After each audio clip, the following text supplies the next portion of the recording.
Friends, कुछ दिन पहले मैंने आपको मिट्टी से छोटा सा गणपति की मूर्ति बनाना सिखाया था गणेश चतुर्थी पे। उसी मूर्ति का यह पार्ट 2 वीडियो है। आज के इस वीडियो में हम इस मूर्ति को कलर और डेकोरेट करना सीखेंगे। फ्रेंड्स, यह वीडियो थोड़ा लेट से आ रहा है, इसके लिए सॉरी। मैं थोड़ा बिजी था जिस कारण मैं इस मूर्ति को कलर नहीं कर पाया। मुझे बहुत सारा कमेंट आ रहा था कि भैया इस मूर्ति को जल्दी से कलर करना सिखाइए और डेकोरेट करना सिखाइए।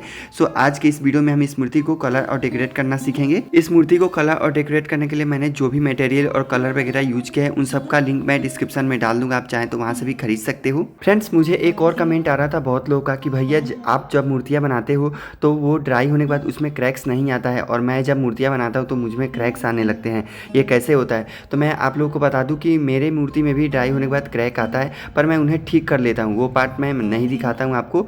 अगर आपको जानना हो कि मैं ये क्रैक्स कैसे ठीक करता हूँ मूर्ति का, तो उसका वीडियो मैंने अलग से एक सेपरेट वीडियो बनाया है जिसमें मैंने पूरा डिटेल में बताया है कि क्रैक्स कैसे ठीक करें, आप आसानी से ठीक कर सकते हो उस वीडियो को देखने के बाद। तो मैं उस वीडियो का लिंक डिस्क्रिप्शन में डाल दूंगा, आप वो वीडियो को भी देख लेना। फ्रेंड्स, इस गणेश चतुर्थी पे मेरे बहुत सारे सब्सक्राइबर ने मेरे वीडियो से सीखकर अपने घर पे गणपति बनाया था, और बहुत से लोगों ने तो अपने गणपति का फोटो मुझे इंस्टा पे शेयर भी किया था। मैंने उन सबके फोटो को अपने स्टोरी में भी लगाया था इंस्टा पे। सभी लोगों ने बहुत अच्छा बनाया था मूर्ति। बहुत सारे बच्चे लोग का मैसेज आ रहा था कि भैया आपका वीडियो मेरे स्कूल में भी चलाया गया था, और बहुत से बच्चे मूर्ति के कंपटीशन में फर्स्ट भी आए थे। मेरे वीडियो से ही सीखकर उन लोगों ने मूर्ति बनाया था, तो मुझे थैंक यू भी बोल रहे थे। बहुत सारा मैसेज आया था मुझे, तो मुझे बहुत खुशी हुआ कि चलो मेरे वीडियो से बहुत लोगों को कुछ सीखने को मिला। फ्रेंड्स, आप लोग चैनल पे बने रहिएगा। बहुत ही जल्द नवरात्रि आने वाली है, तो दुर्गा जी की भी मूर्ति आने वाला है चैनल पे, सो आप लोग चैनल पे बने रहिएगा। और अब आप वीडियो को बिना स्किप किए पूरा देखिए ध्यान से। मैंने कलर कैसे किया है और डेकोरेट कैसे किया है मैं मिलता हूँ वीडियो के लास्ट में। और जहाँ पे आपको समझ में ना आए तो आप चाहें तो यहाँ पे कमेंट कर सकते हो या मुझे इंस्टा पे मैसेज कर सकते हो, मैं आपको रिप्लाई दूंगा।